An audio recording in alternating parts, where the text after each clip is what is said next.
बोल कंडार देवता की, गंगा मैया की, व्यासदेव भगवान की,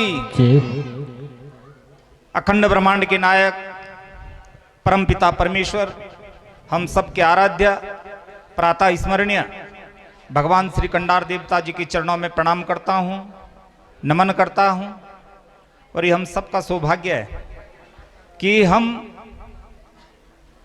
अनेक वर्ष से जिनकी मधुर वाणी से हम सबके मार्गदर्शक, हम सबके गुरुजी,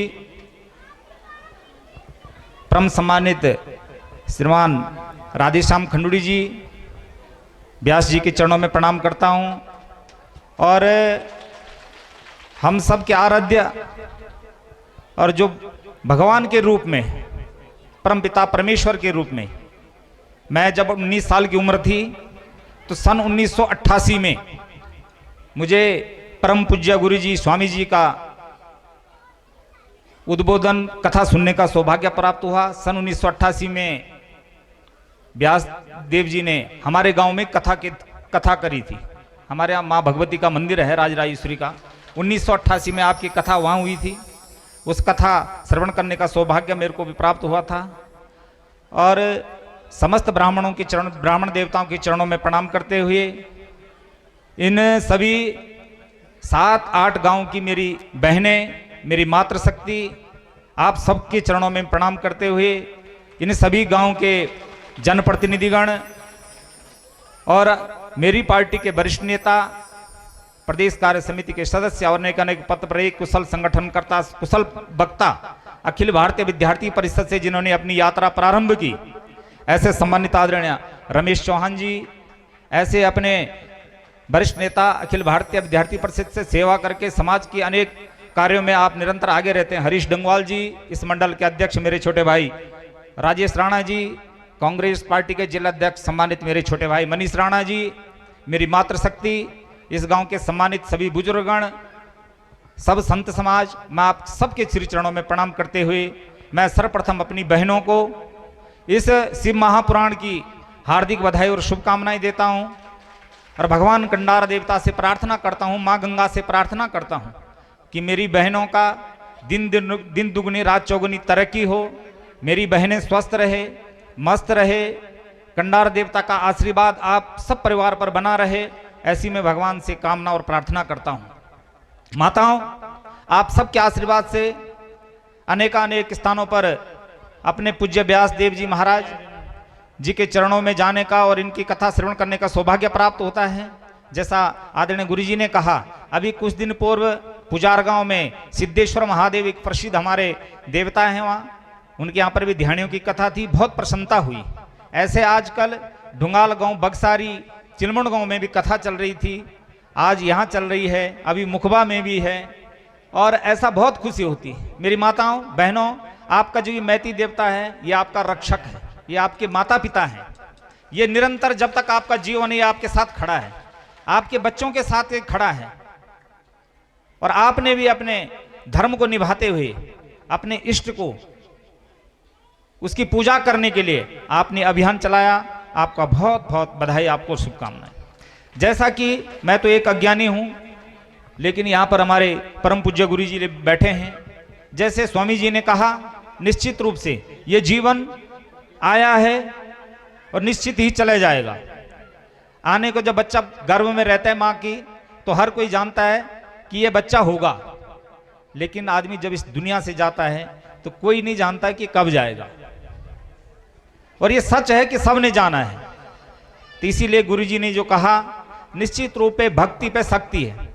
अगर भक्ति पे शक्ति न होती तो आज गुरु जी की उम्र देख लो, उनकी आवाज सुन लो आप, कोई 25 साल का नौजवान उनका मुकाबला नहीं कर सकता है जो उनकी आवाज है।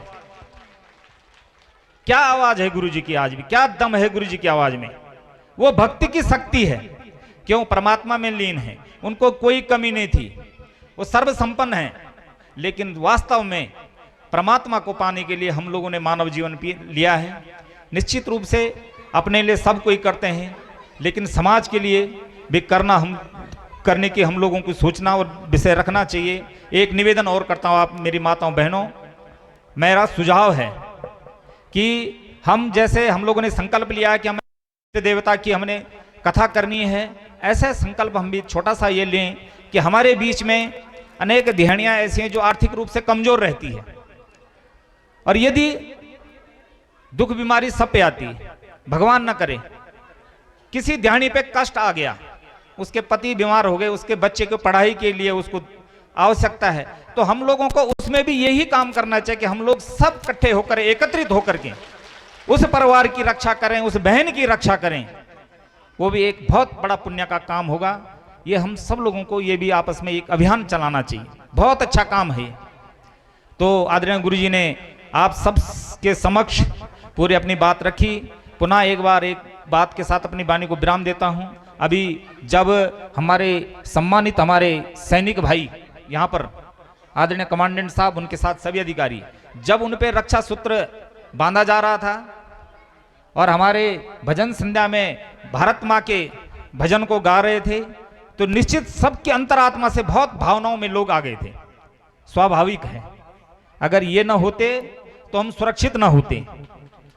मैं आज इस मंच के माध्यम से भारतीय सेना को भी, अपने आदरणीय कमांडेंट और आप सबको बहुत बहुत आपका हार्दिक आभार प्रकट करता हूं, आपको धन्यवाद देता हूं कि आज के कुछ समय पहले 22 अप्रैल को जैसे दुश्मन देश ने हमारे बॉर्डर में आकर के हमारे 28 निर्दोष लोगों को धर्म पूछकर मारा गया, हमारी बहनों के सिंदूर को मिटाया गया, लेकिन हमारी भारत की सेना ने, हमारे देश के यशस्वी प्रधानमंत्री आदरणीय नरेंद्र भाई मोदी जी ने मुंह तोड़ के उनको जवाब दिया।